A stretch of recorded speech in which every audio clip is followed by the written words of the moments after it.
খালি যাচ্ছ তো? বৃষ্টি তো বাইরে বিশাল হচ্ছে, যেতে পারবা নি আমরা? হ্যাঁ এই ওয়েদারে? ঠিক আছে, খাওয়া দাওয়া করে নাও এখন আপাতত।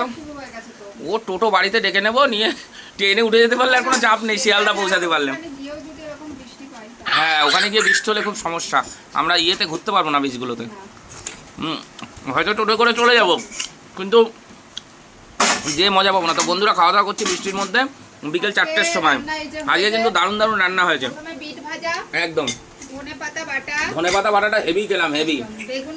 বেগুন ভাজা, ইলিশ মাছের মাথা দিয়ে কচুর শাক, তারপরে পাতলা করে মুসুরির ডাল, এখানে রয়েছে হাঁসের ডিম কষা, আর এই যে কাতলা মাছের কালিয়া। মানে এটা কালকে করা হয়েছিল, তাই তো?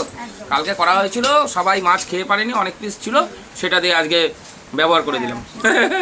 ঠিক আছে, তো আমি প্রথমে ডাল দিয়ে আর বেগুন ভাজা দিয়ে খাচ্ছি, আর একটু ধনেপাতার চাটনি।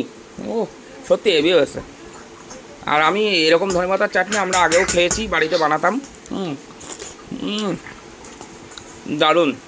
তাহলে কালকের থেকে ভিডিও জমে যাবে তো একদম। আমাদের দর্শকদের জন্য কালকের থেকে এই বৃষ্টি হবে এদিকে ঝিরঝির করে, আর সুন্দর খাওয়া দাওয়া থেকে শুরু করে বীজ টিজ দিয়ে একদম সুন্দর ভিডিও আসতে থাকবে। কালকে না, পরশু দিন থেকে, সরি, কালকে এমনি নর্মাল ভিডিও হবে, মেন ভিডিও পরশু দিন তরশু দিন। ঠিক আছে।